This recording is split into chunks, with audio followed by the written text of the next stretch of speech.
All right, so this is my Kona scrap. This is a 2006. I got this 10 years ago, 2016, maybe 11 years ago, I'm not really sure. And I'm basically gonna bring it back from the dead. I'm gonna flip the camera here.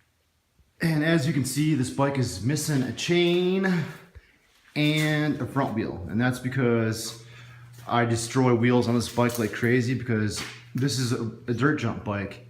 But you know, honestly, back then, dirt jump bikes were really just aggressive trail bikes. They came with like, you know, 2x, you know, 9-speed in the back.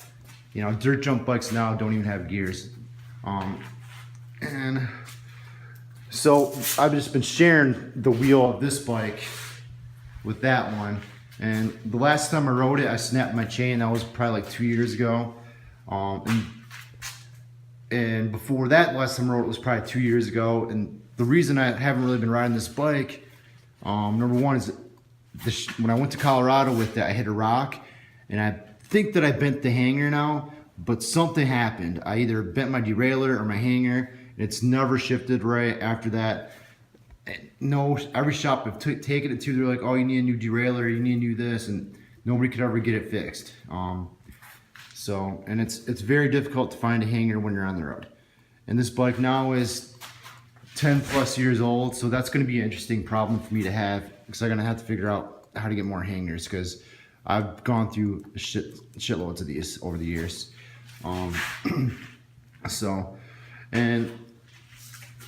why would I fix up a bike like this that's 10 years old? Basically just for the fun of it, my first answer. Second answer, just to have a backup bike. And third answer, probably because, you know, I worked really hard for this bike at that time in my life, and why just throw it away? So I'm gonna put, you know, a couple $100 into it and hopefully get it back on the trails again. And one thing I really thought was interesting about this bike, it's got, I don't know if I'll be able to see, but these are 2.5s, and actually like, and I could get bigger tires in there if I wanted, a little bit bigger. And then the tire that it came with was a 2.6. So I really think that's interesting because I always thought this bike was really good on the trails. I could always corner with it no matter what tires I put on it. I always ran those wide tires, 2.5, 2.6s. I got them on this bike too. This is a cross-country bike. And I just put, the only thing I really ever changed in this was I just put wide-ass tires on it. And I think that makes a huge difference.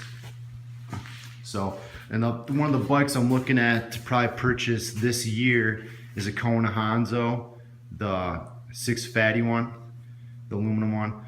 That bike reminds me a lot of this bike. I think the Kona Hanzo is like the newer version of the scrap in my mind. So it'll be interesting. So the first thing I'm gonna do is just clean this bike up, take it apart, make a list of the stuff I'm gonna get for it, and then do it and put it on YouTube. All right, guys, take it easy. Peace.